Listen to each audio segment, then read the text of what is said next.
Welcome to another episode of Sawdust Nation Podcast, episode 152. Today we have a special guest. He might as well be another host at this point. We got Daniel from PwnCNC joining us, and then your normal host, Nick from MPG Creations. Yo. Nap from Naps 90 Works LLC, and myself, Josh from North Country Woodworking. But that's enough of us. Let's dive into Daniel and what's going on in his warehouse. Not shop. You heard me right. Warehouse. Yep, we have opened up to a new warehouse, and if you can see behind me, it is massive. Holy shite. 2,000 square feet of storage space and pallet racks that are going up. We've got our front door here with all of our shipping and receiving. We've got a massive bins for all of the finished products that are ready to ship. That's a lot of bins. That's a ton of bins. Yeah. Holy crap. That goes up, 10 feet? And it's 200-something inches wide. So, wow. Yeah, really big. Holy right behind me, we've got our 14 X1 carbon. These four up on top are the multi-material. These ones down here have got 10K spools behind them. Of course, we've been rearranging a bunch of stuff, but there's a sneak peek at that. Jesus. Of course, over here, we've got a bunch of painting. There it is, right behind me. We've got a bunch of painting for pallet racks, laser storage, or storage right now, anyways, today. Break room and all that for snacks for the teens and all that. Yeah, lots of painting. Oh, my God, lots of painting. We're so sick of painting. What are you using to paint? I'm using a Fuji sprayer. Actually found it at the Workbench Con. Got to play around with it. Ordered one off from Amazon, and I tell you, that thing is nice. It has got a lot of paint usage. It's got speckles of black and yellow all over the blue coating. That's dope. It's well used. But for everyone else, he was giving us a quick tour of the warehouse and basically what he has going on. And let me tell you, there's enough filament there to last me a lifetime. So out of curiosity, are you going to start making your own filament at some point in time? I mean, you're at the point now where you must be buying a truckload. I do buy, I do fill up the back of my truck whenever I go and get filament. And whenever I have I've got 21 X1s. 4 of them are in boxes back here behind me waiting to be opened up. So I have 21 X1s and 18 of the Perusas. And yeah, we go through a massive amount of filament. How many spools of filament or how many yards of filament do you go through in, say, a month? Oh, wow, that's a question out of the blue. I have no idea. Yeah, probably 100 plus kilograms at least. Jeez. In a month. It's like 220 pounds of filament? Yep, roughly. Wow. And it's all yellow and black, too. So where were you buying it from? I mean, yeah, you're keeping them in They business. already know. They have you in your records he's going to be back at the end of the month. Yeah, black, yellow. I've got them on speed dial. I actually paid extra for to have them color match my yellow. That's awesome. Nice. So they basically exclusively sell it to whoever paid to color match it. But I've worked it out where any of my customers who want the yellow filament, it's black as standard, but the yellow filament, they just reach out to Push Plastics, and they'll ship you a roll. Yeah, they probably literally go, "Yo, that guy Daniel called again. We need 50 trucks that are black and yellow." All of their machines are all pumping out yellow. It's like, oh my God, can we get some other colors here? That's awesome. Crazy. That's a lot of filament. Are you ever going to produce your own 3D printer? I mean, the inside and outside of those things. I think of 3D printers more as a tool. It accomplishes what I really want to do, which is design accessories and just help people with their workflows and such. So I think of NAP as a tool. I'm sorry. I am a tool. Well used. Wow. Shots fired.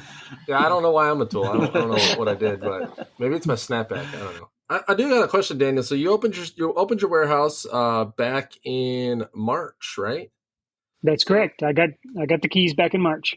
So when you opened up in March, I know like people have said, yeah, I'm going to take a visit down to Daniel's warehouse and whatnot. What does that look like? So, I mean, you get your front door, people come in. Like, what's the future of like your storefront, like counter selling? Like, what's the story? Well, we're treating it as a warehouse. So Just warehouse. Okay. Yeah, there won't be a storefront or anything like that. At least right now. That may change in the future, but for now, we've just got mainly all of the products and all the production lines, and we're going to have massive tables, workbenches where we can set up assembly lines based on the product that needs to be assembled at that time. But anybody's welcome to come and visit. It's preferred that you do it on schedule, as in let us know that you're coming so that we can be here, clean up all our mess. But you can come and see all the printers. You can play around with it. Let's see, on June 2nd, we're having a ribbon cutting at 1:30. Everybody is welcome. All that weekend, we're having an open house during the business hours on the weekend. So, 9-ish to 5-ish on Saturday and Sunday. So you can come down, visit. We'll give you a personalized tour. We even have a 3D scanner that we picked up. And here's of course, very orange, but that's the second print. Is that you? I made no, that's my youngest. Oh. Yeah. And then we made another one of my oldest. Oh, that's awesome. So both my boys. But we'll gladly scan you and 3D print you if you'd like while you're here. That's pretty cool. Yeah. Hey, Jake, show me Jinx, something. Wow. Oh, that's awesome. it's one of those episodes. Yeah, right. So you can scan. How big is the scanner? It's actually kind of small. It's about the size of an old. Well, if you're at least my age or close to it, back in the early '90s, we had a bag phone. So it's about the size of a bag phone. It's about yay big. Well, I don't want to grab the thing that I was about to grab, but it's about. But it's nice. You just stand there and you stare at the screen, and as we scan you, you appear in color on the screen. In It's just color, really I didn't know cool. it did in color. That's pretty cool. Well, I'm colorblind, so it doesn't matter. It's all. Oh, I got more than So, that in a what's minute. your plans with that? I mean, like, you got it. I mean, like, obviously, you could do some really cool stuff with it, but I mean, like, there had to be some reason why you purchased it. So back, 2 summers ago, whenever I first hired my first teams to come into my garage and help out, one of the side projects we did during the summer I paid them, and they my father-in-law would joke with me and said that I was paying to have friends in the house to come over and play. But we were working on using my phone or some other options on figuring out how to scan ourselves. Mm-hmm. The best method, either putting drapes down. So we bought some sheets and we put them up and all that stuff. And we tried to scan ourselves so that we can have a bust. We could print a 3D printed bust of ourselves and then have our Mandalorian helmets or whatnot sit on the desk, right? What I taught them basically was not every project was a success, and we actually failed to achieve it. So the whole reason I bought the scanner was so that I could finally give them what we wanted a long time ago and actually scan ourselves, and so they can have a scan of themselves. That's pretty cool, man. Those things, like, there's so many possibilities. You can literally do, like, you can sit here and rattle off all the stuff you're going to do with it, but in the end, like, just being able to recreate something visually instead of having to sit down for hours and hours and have to design it, that's awesome. I know a lot of people who actually use this scanner use it for scanning car parts or other pieces they might want to recreate or CNC or manufacture. So that's kind of the production reasoning for it. How portable is it? Do you have to have the computer set up right next to it, or is it something like... You can have a good laptop. Okay. It's probably the same scanner they had at the Workbench Con. Okay. I forget what the name of it was that they had there, but this one's like an Einstar. It's the same one they scanned for dentures and other things for braces and such nowadays. So what else you got going on in the warehouse? I mean, you're getting set up. You're still working everything out, building, structures in there. Is there anything up and coming in there that you want to talk about? He means, what are your proprietary secrets? Yes, all of them. We're recording this, so we don't have to take notes. Oh my gosh. Well, I know I don't know if it's a feature necessarily, but the biggest news of the week is this is literally my first week as a full-time, working here full-time. Congratulations. I like it. I no longer have a day job. No longer have that day job, so... Nope. And so my mind is no longer split in half, or I guess 3/4 and a quarter. So the PwnCNC was getting a quarter of my mind, and now it gets the whole thing. So some very interesting things are going to come down the pike. Well, yeah, I mean, look at what you did with that amount of attention. Now with 100%, it's only going to go up from now. So, yep. I'm excited. I am excited for all of what's going on, man. And then, hey, I never actually looked into that date, but you're going to be in Austin, right? Coming up here in like August? When is that? August? I think it's the end of August, isn't it? Yes, sir. There's a maker's fair of some sort down there. Yes, sir. Gosh, I forget the name of it. You'll be there, and I'll be there. And if I have my machine that I just ordered back at Workbench Con, I'll be bringing that with me. Excellent. The OneFinity, of course. So that'll save me having to load mine up. That's all. Basically, that's all on OneFinity, though. So anyway, maybe I should call Morgan Hopp and see if he can speed things along. I don't know. There you go. So, speaking of all your CNCs, all the CNCs are now in the warehouse, or almost. I have my HDM back at my garage still. I did have to pick up a second air compressor because I moved the air compressor here with the laser. I had to have an air compressor there because I needed to add mister because of a recent melting incident with aluminum. Whoa! What happened? I was using a three flute bit, and I think I was going too slow, or was it too fast? I forget. And I was literally melting the aluminum as I was cutting through it, and it eventually stopped. Whoa. Yeah. So I was getting really long strands, and it was wrapping itself around the bit and the whole 9 yards. Itself? Yes, it was. Yes. Jeez almighty, man. I had to resurface the whole thing to clean up all the melt that grew up around it. Oh, wow. It was crazy.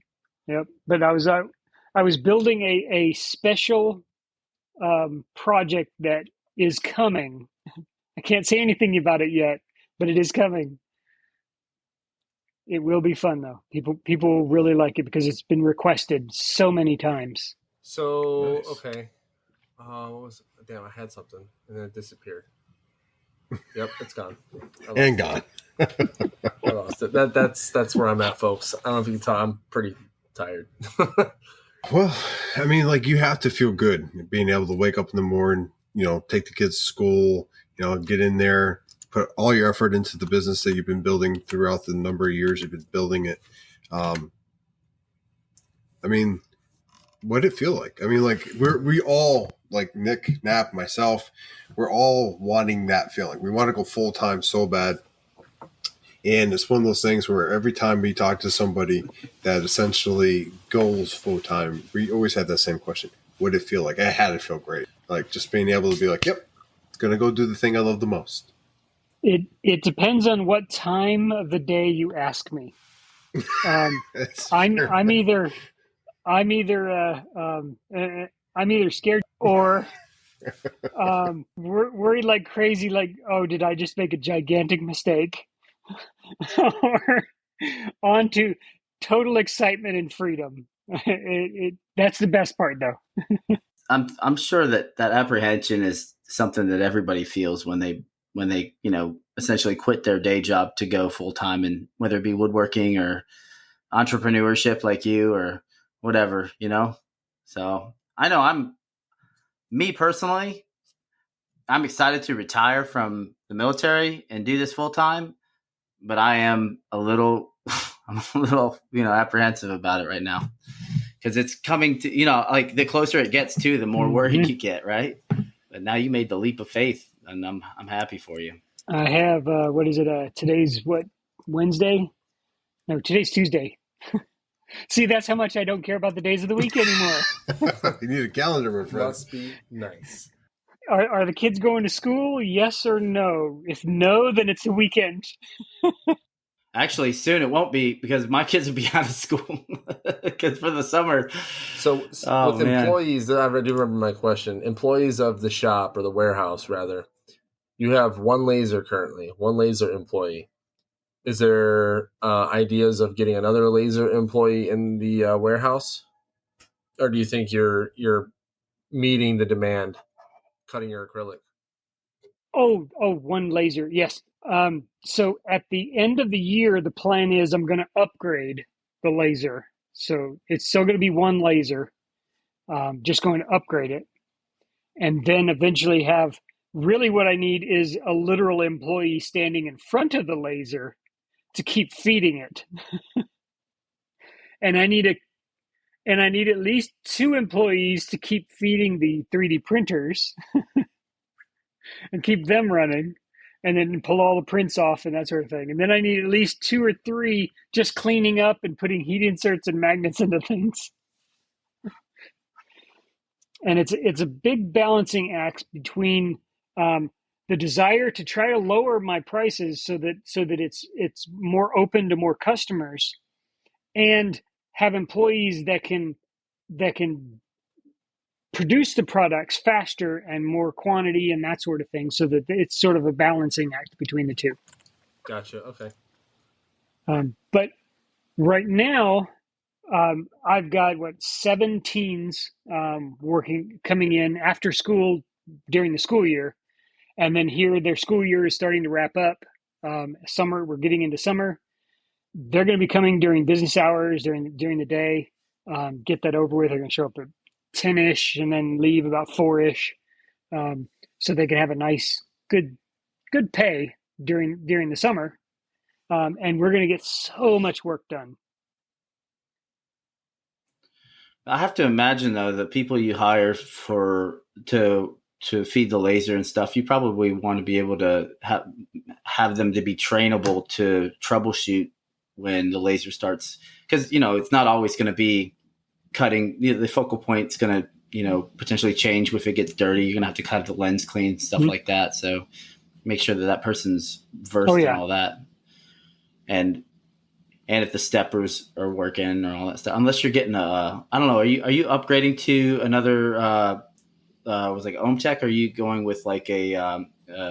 I'm leaning towards the Thunder laser. That's the one that Clinton is using, and he absolutely loves it.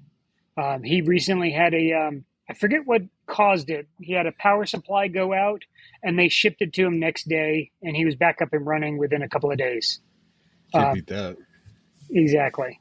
So having that sort of reliability in the laser is very important, especially now that I'm running a business. It was fine before when I was just setting up a Chinese laser. It was all on me. If something goes out, I fixed it personally. But now I'm kind of looking forward to that, having a warranty, having that understanding that I've got someone I can reach out to. Basically the same thing that my customers have when they buy a spindle kit. They've got someone that they know they can reach out to and say, hey, I've got this random question. I need an answer. And if I don't know the answer, I know how to find it. And then I will provide that answer free of charge. So that support is just invaluable when you're running a business, when you're using a tool to produce something else. So, yeah. Absolutely. So, trying to see behind you there. Did you have the your logo made on a bunch of like signs and stuff like that for the shop, or? So I have that one. What is it? That one's the one on the. There it is. Oh, that's nice. That one, it's a combination of, it's got maple and then 3D printed, and then I had to paint a couple of the things so that it stood out a little more. Oh wow, that's 3D printed on top of it. maple. So I engraved the logo into the wood, and then I 3D printed some parts, and then glued that into the engraving, so that it was perfectly lined out. Did you do that for the outside of the building too? No. No, for that one I did actually contract a local sign company to take care of it for me. I did have to. Oh man! I did have to provide them a Fusion 360 a graphic of exactly what I wanted, and they delivered. They delivered. That helps though, especially so if you can essentially do the design work for them, then there's less chance of a miscommunication on design for the final product, aside from color, of course. But I gotta say, as of late, I've had many folks reaching out to me about your spindles, how to do things, and pointing them towards your YouTube videos and whatnot. I'm gonna tell you what, a lot of people are very pleased with the spindle kits. I, for one, am ready for my 2.2 air cooled to get here, because once this Cyclone Odyssey Cyclone CNC gets here, yeah, that thing's gonna be awesome. So I am in the coming months, I'm going to be producing a whole lot more, many more videos. I've got so many content ideas for videos. A lot of it centers around my products. So if I know I've been selling a lot of spindle kits over the years, or over the year and a half or 2 years that I've been doing it, and we're already on version 4 of the enclosure. So I've already got set aside version 0, version 1, version 2, and version 3 of the enclosure of the spindle of the VFDs. And I'm going to record videos on how to upgrade each one, so that if you want to get to the latest, greatest features, there's a clear process on how to do it. Video steps and all that stuff. I don't want to leave anybody behind. I mean, I know many of the features that I'm releasing are, I'm learning it, and then I incorporate it into the product, and then I release the product. I mean, that's the natural course of things, but I don't like leaving anybody behind. So simple upgrades so that you can have the latest, greatest with a simple upgrade. Yeah. I could say a lot of the good feedback I get is that a lot of your stuff, even when you do upgrade, or we'll say when you come out with something new that adds to your current product, is very much plug and play, which I think is very important, because when some companies, and I'm not picking on any companies in general, but is when they come up with an upgrade, you have to just buy the entire thing. Like, you can't just piece a new part in there in most cases. Well, I truly listen to my customers.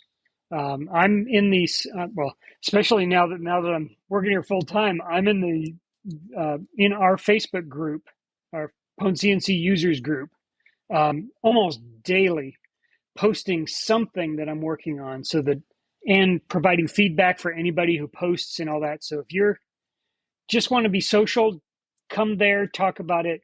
Always be supportive. I don't want anybody negatively attacking or anything like that in that users group. It's a safe space. Communicate. Helping everybody is the goal. So, and at the end of the day, when you got like the different levels of users, like from brand new to very experienced, and and when I say very experienced, like at your level of like understanding your product, obviously you created it, but you also just know the ins and outs of the technology in general.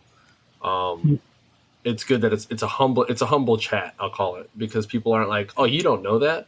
Wow, you're dumb. Like, there's a lot of people, and I say that lightly, that would say look down on folks when they ask dumb questions. So I do appreciate that chat, because I do read it. I don't always have input, because you got folks in there that are way more knowledgeable, adding their 2 cents on it. But when I do get my chance and no one answers, I'm like, yes, it's friends.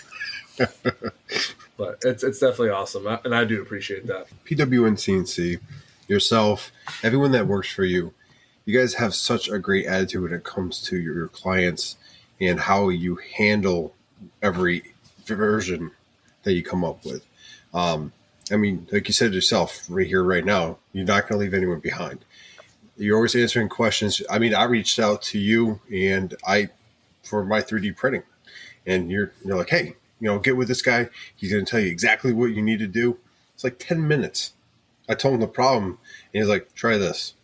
And it fixed a problem I've been generating for the last 3 months, all because I was using a different type of filament. That's the kind of help you're providing. Yes. So also like, so by you building that catalog of videos on how-tos and troubleshooting and installations and all that, that's going to save you. Like, it might take a while to make the video, but that's going to save you so much time, because now you can just send someone a link, or you can have FAQs on your website that'll hyperlink it directly to the YouTube video on how to fix things. What I like the most is whenever someone asks me a question, no matter how complicated or simple it is, I try to make sure that there's something in our knowledge base that can help them.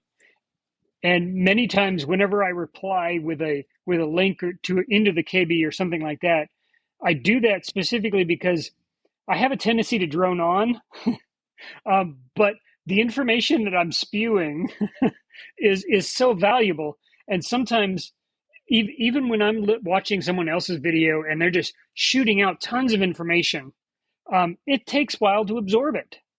So sending people to the KB, getting it all written out so that I can have those couple extra words to explain it in a way that it's easier to consume. Have it in that KB so that I can point people there. If people ask me a question and I don't have it, I try to quickly write up a KB so that I can share that with them. And then I can always go back and refine that a little better so that more people can understand it, provide drawings or documents. Yesterday morning, I was working a support ticket, and it was a simple question. They were just wanting to know what the dimensions of our Tramming Arm Pro was. And I've been wanting to do this for so long, and I'm going to try to do it for every single product. But I quickly jumped into Fusion, created a technical drawing, and added in all the dimensions and all of that stuff. So I gave him way more than he asked for. But everything he needed was answered right there in that little PDF that I was able to export and send his way. So trying to go that extra mile is really what I like doing. It shows. Everyone that has dealt with your company in any level. I have Matt Wackerly. He has some issues with spindle. So he actually bought a spindle from you because he knew that if he bought a spindle from you, he was going to have that support instead of dealing with it on his own. And now he has a CNC that's fixed. He has a reliable spindle on there. It's all because he knew that your company was that reliable. So, I mean, the word is out. Everyone hears and knows that, buying from you is like a warranty of in its own. Yep. And now that I'm full-time, I can actually make calls myself. So you never know. You might get a call from me helping you out with your spindle problem. Is there a warranty on the spindles though? There is. So on the motors, there's a 6-month warranty, mainly because bearings are considered as a consumable. This summer, I do have a plan to try to come out with a video to explain how to change the bearings so that it could be a DIY thing. But after I learn how to do it, you could probably guarantee that I'll be coming out with a little service that you send me your motor and I'll do the bearing change and I'll send it back to you. Yeah, that's what I was going to ask. Yeah, because that's a big deal. And honestly, they're what, brushless, so you don't have like people are switching over from the routers to the spindles. It's a huge upgrade, so they don't have to worry about the brushes. But I was wondering about the bearings issue. And what do you know what the life on the bearings typically is, or is there an hours or anything like that they're good for? What we've noticed over the year and a half, and technically probably the 2 or 3 years that I've had a spindle personally, once you get past the 2 or 3 month mark, it's pretty rare that you have problems with the spindle.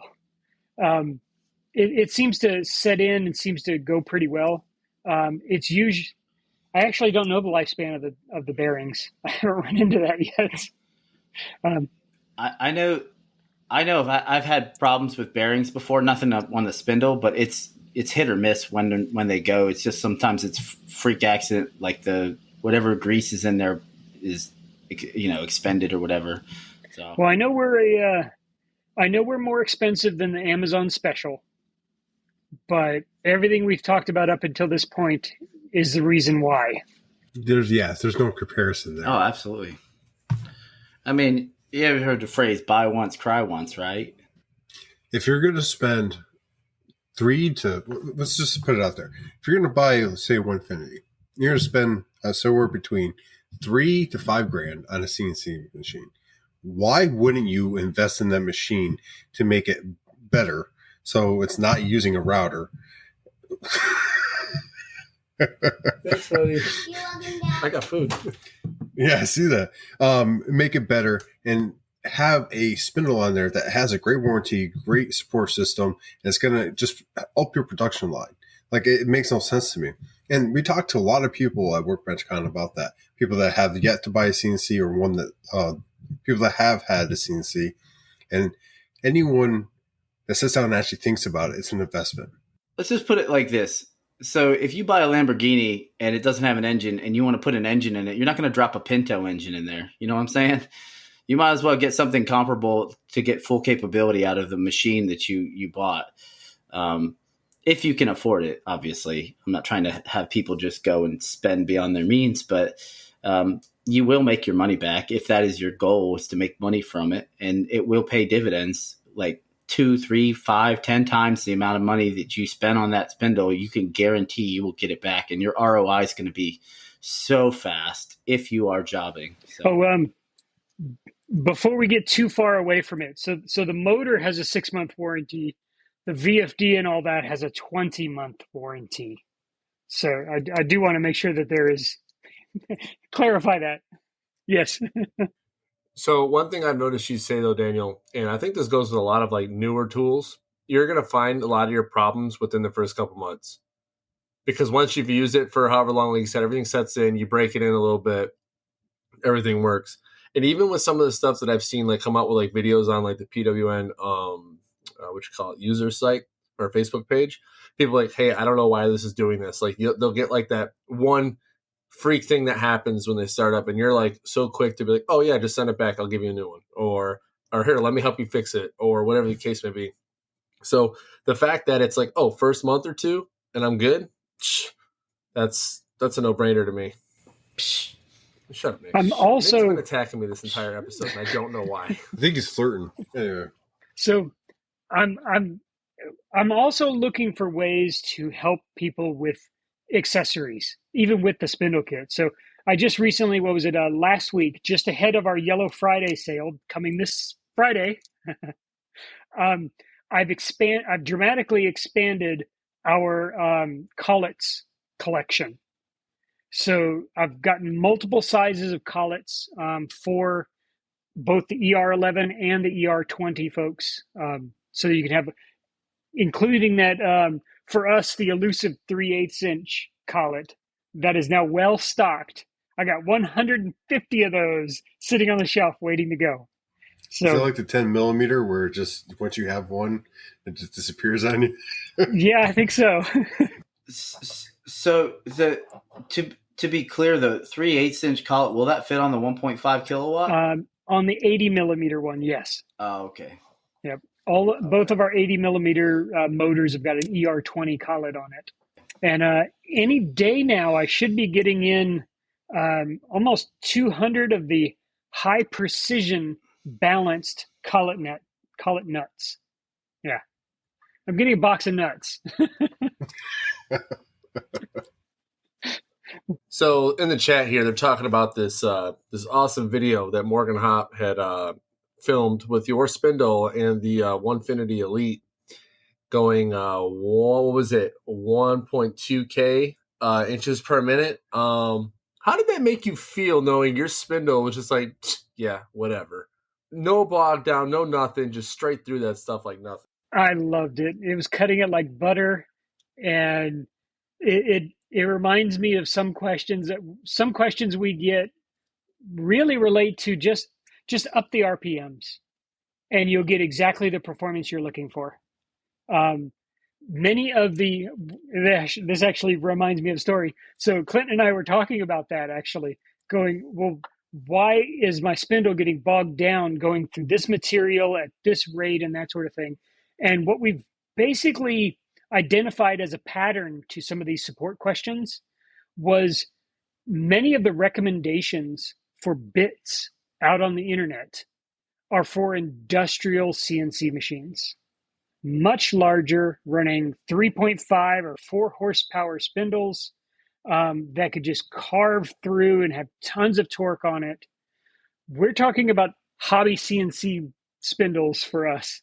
So sometimes you just have to up the RPMs and you get exactly the performance that you're looking for, the inches per minute and all that stuff. And even he even mentioned in the video that he ran the spindle at 24,000 RPMs. So he achieved those super high speeds just by upping the RPMs a little. Now, mind you, that's just to say though, that doesn't mean you run your machine at that. Just saying. Oh yeah, just because you can doesn't mean you should. Nick, really? You're the one that's going to be saying that? Look, man, look. I know your like speeds, man. They're crazy. I run almost every bit at 24,000 RPM. I'm just saying, but I push the machine. It's still on an X carve, so I'm pushing the machine to its limit because I'm trying to cut stuff out as fast as possible.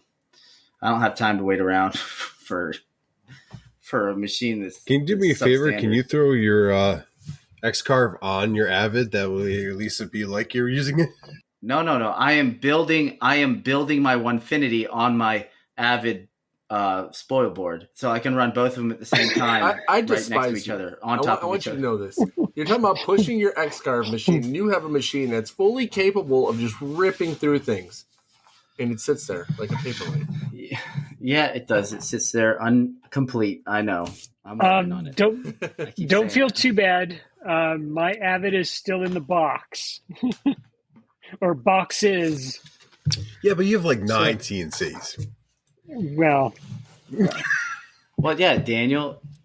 So, are you going to do a CNC blowout sale when you like just have like a used car lot full of CNCs, like this baby right here? Museum, right here, essentially. You know where it started, and then you could walk through in the different versions. Well, it'll be fun being that we've got the warehouse and anybody can come by and see it. So if you're ever thinking about buying a CNC machine, just come on over here. We've got a variety of machines I can show you.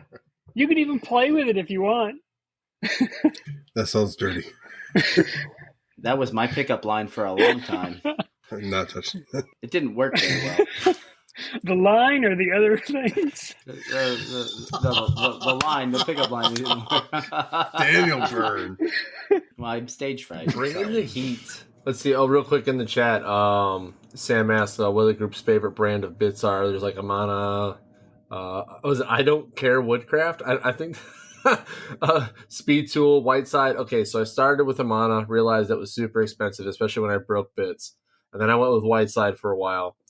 And then I found Cody through one of the forums over at Cadence Manufacturing Design, or MFG Design.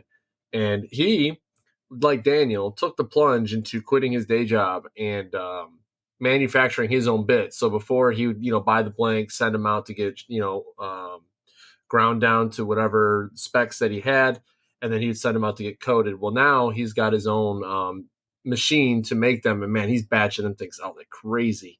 The only thing now that he has a middleman for is the coating, which is pretty awesome. So honestly, if you're looking for a top-notch bit at the mid price, because there's Amazon cheap and then there's Amana expensive, Cody is right in the middle, I'd say, and even maybe a little lower than the middle as far as cost is concerned. And man, he makes some phenomenal bits. Especially the first ever down shear bits. He's got the first ever 90 degree, 6 degree, and 30 degree down shear V bits, which if you're familiar with compression bits, it's relatively the same concept. So instead of getting those fuzzies on your cuts, it's actually pushing down. The geometry pushes the cut downwards, which then gets rid of all the fuzzies that you would have in typical carves with some of the upcut bits that you see on the market. So honestly, shameless plug, but I would definitely go with him any day of the week. So, Yes, indeed. but boys, yeah, we've been having a good conversation. You guys got anything particular you want to hit on your shop? I know, Nick, you were saying something about a story about being colorblind. I'm kind of curious. Yeah, absolutely. So I was turning in a couple of hat boards, which are just essentially, it's like a shadow box without a glass on the front. And I use acrylic to do the lettering on the top and the bottom. And it was so blue background of acrylic with yellow lettering on top, blue background on the bottom with yellow lettering on the bottom. Well, I try to use all my materials as most efficiently as possible, so I'm not throwing good material away. Well, I ordered from Maker Stock, and I'm not trying to call them out or anything, but I ordered a yellow. I order the same yellow every time I order from them, and I got there was 2 different hues of the yellow. So I don't know if they switched manufacturers or switched, or if there was like a bad batch that was like just a different color yellow. But I can't tell. I can't tell if the yellow is different from the new yellow. So I'm using, material from other projects and stuff that's left over to cut these letters out. And not all the letters are going to be essentially from the same stock. So when I cut them out and I put them on there, I thought, man, this thing's looking great. I'm going to turn it in and they're going to love it. And I get there and they're like, why are the letters different colors? I'm like, what are you talking about? It's yellow. And they're like, no, this one's different than that one. And I was like, I literally can't tell how, I can't tell, but I'll go recut the stuff. So yesterday, under an extreme amount of light, I could see, I had to concentrate, but I could see a subtle difference in it. To me, it's subtle. To them, it was like night and day. And that was kind of embarrassing because I don't, for these customers, they expect nothing less than perfection, if that makes sense. So today I rectified the situation. I got a brand new sheet of like all the same sheet. I cut all the letters out from that same sheet, and it was the proper color. And I went and just stuck all those letters on today on top of the old ones. So this way I didn't have to peel anything off and potentially break anything. But it looks good now. They look like they pop out further. They're more like 3D. But so I do have a question about your colorblindness, Nick, in your business.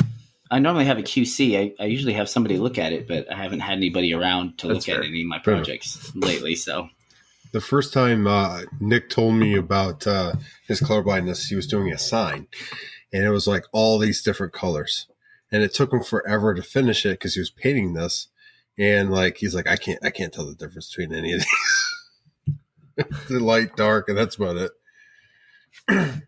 Like, I didn't believe him. I'm like, you're messing with me because, well, no offense, Nick, but sometimes. And I'm like, and he goes, no, man, I don't know. Go work for Skillcraft. Seriously, I had to take a colorblind test for something. I'm not going to say what it was for, but I had to take a colorblind test to get qualified on something. And I had to pretty much bribe the guy giving me the test to help me pass it. Gee, I wonder what that was. Like, look, man. Allegedly. What kind? I was like, do you like beer? He's like, I love beer. I was like, what kind? He's like, oh, this. I was like, I tell you what, tomorrow, if 2 cases show up, let's see if we can get this test done today. So, okay. But they make glasses for that, right, Nick? Why don't you just get some, man? They don't. The ones I have are sunglasses, so I can see. Look, I'm working in a garage at night. But they have actual colorblind, like normal lenses for that kind of stuff. So there's a difference. There's different kinds of color blindness, and I don't know if they make them for particularly mine. It's color deficiency. So if you know the color wheel, you have your primary colors on 3 different corners of the wheel, and then the different hues in between that, and it morphs into the next color. And, you know, like you have like yellow, let's say it's a small color would be like yellow, orange, red, and then it goes into whatever's next, right? If it's that close to, say, like pink and white, I can't tell the difference. If it's pink and red, sometimes I can't tell the difference. Purple and blue, absolutely have no freaking clue. Brown and black, sometimes can't tell the difference. Navy blue and black, can't tell the difference. It's a burden, man. But I'm about to get an employee, by the way, so I will have a QC here soon. No, I don't mean Josh either. No. But Josh, when you get here, man, I got a job for you. So I am not cleaning up your shop. I might put together your Avid so I could use it first, but that's about it. Look, that would be fine, man. And yeah, absolutely. But I do need someone to keep the shop up. And, you know, if you're missing a CNC like the Winfinity when I leave, don't worry about it. I'm going to get, you have to sign for it, right? I think. I don't know. I haven't got it yet. So I'll just sign the Big Neck Energy, but call it a day. Big Nick Energy. Anyway, yeah, so that was my embarrassing story of colorblindness. And it might not seem like it's embarrassing to other people, but to me, as someone who makes signage, of course it's, and then they're looking at me like I'm high when I'm saying, like, what are you talking about? It's the same color, man. No, you can't mess up the yellow, man. You got to have the right shade of yellow. I know, right? On that sign I made you, was it the right shade of yellow or no? It was beautiful. I've got it was red. It was red. I see it right back there in the trash can. No, it's okay. No. It's actually still in my garage. I'm waiting until I get this pallet rack up, and I've got a beautiful spot right next to my desk that I'm going to have it plugged in. And you come up to the door, if no one's here and the lights are off, that's gonna shine right through the door. So okay, cool. Well, I appreciate that. That was the first attempt at a cavity sign with lights behind the. So I mean, I'm sure my my techniques and procedures will become more refined over time on that stuff. But that was my very first attempt. So. Yeah, I'm not going to go into what I got going on the shop. We can say that for next week. I'm sure Josh. I know. Well, Josh, don't you trailer or your moving issue? Everything good on that? Well, there's a couple of things you could have called me out for. Yeah. So the moving issue, real quick, the whole plan of getting a Penske truck with a lift gate. The digital loan. Oh, thank you. Anyway, long story short, they don't do one-way rentals, so it would have to bring it back, and that's just not going to happen. So, idea. Here's what you do, and it's going to take a little more time. But you get a Penske truck with a lift gate, and you get a Penske truck or another truck without a lift gate. You load the Penske truck with the lift gate, right? And you back those suckers up together, and then you just slide everything over. So what it is, I got a pod. I got a 16 by 8 by 8 pod. Oh, that'll work. And working with them to try to get that taken care of. And we're going to put. I guess there's no weight restriction. So we're going to put all the stuff we can in there and then worry about the weight for the other stuff because moving, we have it's like a 9K weight restriction for my rank and family. So I'm not so much worried about the weight now for the shop because I'll put all the heavy stuff in there. And I'm trying to either sell the CNC and then buy a Winfinity. So when I get there, maybe it'll be there ready. Or I'll just keep the current one and I'm just going to take it basically down to the CNC itself. And then the cabinet underneath, I'll just deconstruct and put it in there. Yeah. So we have a plan. I have already reserved the pod and it's one of the biggest ones they have.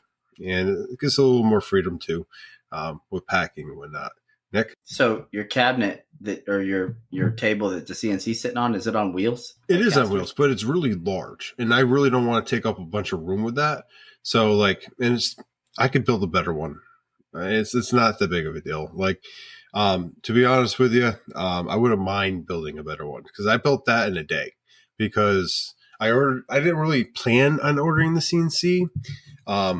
if you look back at some of the episodes, you can hear this, but essentially I had it in the cart and I was playing around with the idea. And then the wife actually just came over my shoulder and she's like, bye. And I had a CNC coming. So now I had to build a quick cart before I got there.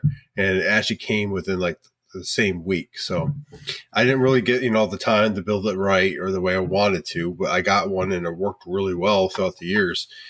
But it's large. And I'm glad I did it large because I was able to actually home, the water spindle and stuff like that and everything that comes with it. But I now know how that all works fairly well. And I know how to build a cart that would take up less space. And, if I'm going to keep that CNC, that's just the way it's going to go. But yeah, it's, I'll be selling a couple tools, not many, and then basically filling that pod up real quick. And then we're still trying to decide if we want to do like a U-Pack or a U-Haul, depending on how much stuff we're going to have left over.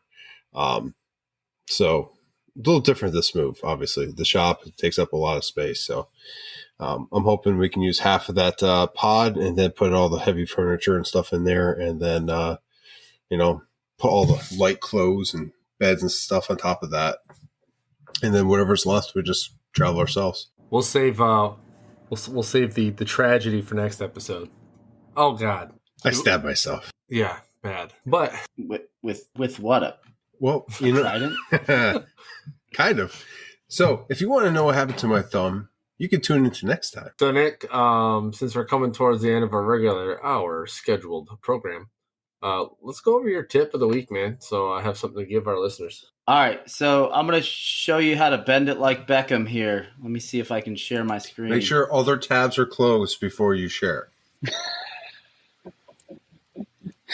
All right, so if you guys can see my screen, here is the sign that I am getting ready to cut tonight. It is not complete yet or ready to cut into pieces with my acrylic. There's a few things I need to do to edit it. And if you see this spot right here where my mouse is, it's where the scorpion ends. There's the side of a scorpion here, and it doesn't have a line that connects the bottom portion to the top portion. I need to be able to do that instead of just having half of the scorpion like cut out, as you can see. So what I'm going to do is, first off, I need to be able to break these pieces apart, like by separating the nodes. So what I'm going to do is go over onto my screen on Lightburn and select the tool that says Edit Nodes. I'm going to click that, and it's going to show you all the. Now it is a fully enclosed shape, and just grab those lines and pull them out. If you're having trouble, if you have an image that you converted and you need to be able to change the directions that the nodes are going or change the lines, how they're looking, all you have to do is break the nodes apart and reestablish your whatever lines you want to look at by drawing lines and using the nodes to break nodes, a function on Lightburn. Any questions, I do have something boys? to add just for the newer users of Lightburn. So real quick, Nick, can you zoom into your left tool panel where you selected the node editing real quick? Nick, if you could for me real quick, take your mouse and just hover over the node editing real quick. So real quick for new users out there, if you don't know this, so Nick was able to say, okay, break shape at point, right?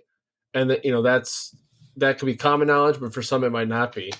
If you go over the node and you hover your cursor over the node editing button itself, it'll actually populate a list of hotkeys. And it'll actually break open like the different letters. So for mine, when I look at mine, okay, I'll just base it off what I'm looking at now. So when you hover over it, it'll actually give you a list of commands. You have S for smooth, L for convert curve to line, C for convert node to corner, D for delete, I for insert node. So there's sometimes you might need to add nodes. You could just hover over the line where you want to add it and push Control I. And then, of course, you got the M, which is insert node at midpoint, and then B, like Nick was saying, for break shape at point. You got T for trimming a line, E for extending, and then A for aligning. Those are all different options you can do in the node editing. So you aren't just limited to breaking them and whatnot. Sometimes you can take sharp corners, select a bunch of nodes, and click Control S, and it'll just round them all out. It's funny when you do that because sometimes you don't know what you're going to get. But yeah, that's just also just some tidbits there for that. And then one thing to note is obviously Nick was giving us a quick tutorial on this. I can say that when Nick has edited his stuff or his acrylic stuff in the past, I can tell you he probably spends I'd say probably about 30 minutes now because he's gotten pretty good at it with even some of the more complex files. But yeah, that was just a quick iteration of what he does on his files. Yeah, so. Especially if the file's not clean. If the file's not clean, then I hate that. you have to do a lot of work. But if it's a clean file and it has clear lines, then you can pretty much zoom right through it. And also, if there's like stacked layers when you import it, I try to simplify it as much as possible by getting rid of all the noise with all the extra layers around it that don't necessarily mean anything. Anyway, that's my tutorial. I hope you all enjoyed it. I hope you guys can use some of the tools, and I hope I articulated it properly. So I actually learned something from your tutorial. This entire time, I didn't know that you could just drag the node to the other node and it would convert it to the vector. Yeah, so you have it would add it. You have to zoom in. You have to zoom in and do it pretty precisely, or else it'll just be an incomplete vector. That's the key, Nick. You nailed it there. Because if you try it too far away, you might be off by like A C hair, a millimeter, and it will just not connect. Zooming in is like that's where you need to get it. But, cool, man. That was great. And just a note too, you can hover over most of those on the left-hand side, and there's shortcuts and stuff there that you can learn. And I do it because there's no way I can remember all those. I don't use some of those enough to remember them all, but yeah, it was great. So with that, Daniel, do you have anything you want to say before we go ahead and wrap it up? Well, besides my usual, don't just own your seed, dominate it. Yeah. There is so much more fun stuff to come here that I'm going to be releasing and talking about and publishing and all that stuff. And it's only going to get more fun from here. Yeah, we can't wait to see what we got coming, man. All right, now share all the secrets after the podcast. What'll we think of next? Stop recording and I'll talk the secrets. Yeah. But hey, folks, we do appreciate you guys tuning in, especially for some of our newer viewers into the Patreon Raw and Uncut. You do catch quite a bit that you don't hear in the regular stuff on the old Spotify, especially when Nick starts talking about tools and Josh's interesting projects, and you also get to see it as well. Yes. But hey, keep adding to the community as far as the information and just sharing it with everyone, because that's what makes us stronger. And as Daniel puts it, with his customer service, he gives out every bit of information that he can. Obviously, not his secrets, because he can't give his secrets, but he gives all the information to make sure that you're up and running. And that's the same with us here at the Sawdust Nation Podcast. We'll help you with anything from lightburn to Vectric, Carveco, whatever programs that we use. We will be more than happy to help, because at the end of the day, why hide it? Why keep it to yourself? There's no reason for it. So until next time, folks. All right. And like always, take care of yourselves and each other. And I just got to say, I got to give Amy from Reef Wood Oil Finish a shout out, because I'm about to order a whole bunch of Reef Wood Oil Finish. That stuff has been killer in my shop. So but other than that, don't pet the sweaty things and don't sweat the petty things. Josh? That's a good. Hey, that's actually like kind of like PG-13. That's good. I might actually use that. So proud of you. We're getting there. Okay, so a couple things before we wrap this up. I do want to say thank you, Daniel, for coming on, and as always, thank you for sponsoring the podcast. Honestly, we love to be part of your company, what you have going on, and the message you're sending. I know for me and the guys, it's an honor.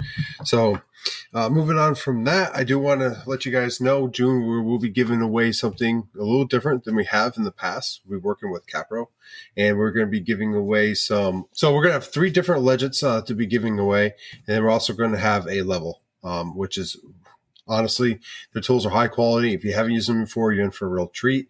And then in August, they're going to be doing a giveaway with us again, and we're going to be giving away a moisture meter. So look out for that. Thank you for listening to the 152nd episode of Sawdust Nation Podcast. Huge thank you to our Patreons and our newest Patreon, Sam Gonzo. He's working on his business name. And then, get in the shop, go make some sawdust, and Sawdust Nation Podcast out.